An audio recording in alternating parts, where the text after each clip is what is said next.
இந்த வீடியோவில் இன்றைக்கி என்ன பார்க்க போகிறோன்னா நம்ம ஒரு சட்னி ரெசிபி தான் பார்க்க போகிறோம். மதுரை கார சட்னி.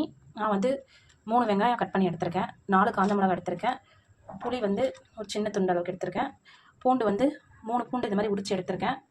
வாங்க எப்படி செய்யுதுன்னு பார்க்கலாம். வானலில் எண்ணெய் ஊற்றிக்கிட்டோம். எண்ணெய் காஞ்சதும் கடுகு உளுத்தம்பருப்பு ஆட் பண்ணிக்கலாம். நான் வந்து கடுகு உளுத்தம்பருப்பு ஒரு ஸ்பூன் எடுத்திருக்கேன்.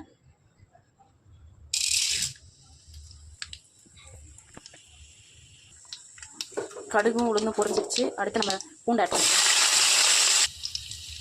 பூண்டு நல்லா வதங்கிடுச்சு. அடுத்து அது கூட நம்ம எடுத்து வச்ச காஞ்ச மிளகாய் ஆட் பண்ணிக்கலாம்.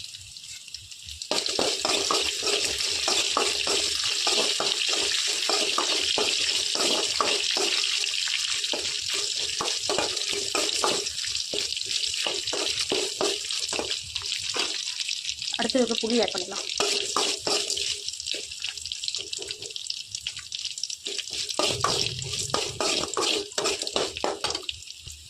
நெக்ஸ்ட்டு நம்ம கட் பண்ணி வெங்காயம் ஆட் பண்ணிக்கலாம். அடுத்து இது கூட உப்பு ஆட் பண்ணிக்கலாம்.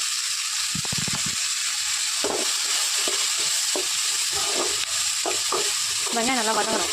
வதங்கிட்டோன்னா இதை ஆற வச்சு ஒரு மிக்ஸி ஜாரில் அரைச்சி எடுத்துக்கலாம்.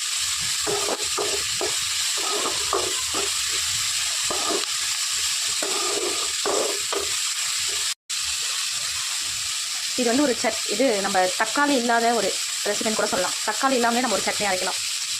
கொஞ்சமாக புளி மட்டும் ஆட் பண்ணிவிட்டு நம்ம அரைக்கலாம். அவ்வளோ டேஸ்ட்டாக இருக்கும். வெங்காயம் நல்லா வதங்கிடுச்சு. இதை நம்ம ஒரு ஆற வச்சு ஒரு 2 நிமிஷம் ஆற வச்சுட்டு ஒரு மிக்ஸி ஜாரில் அரைச்சி எடுத்துக்கலாம். தாளிப்பு கண்ணில் கொஞ்சமாக எண்ணெய் ஆட் பண்ணிக்கலாம். எண்ணெய் காய்ச்சிட்டு கடுகு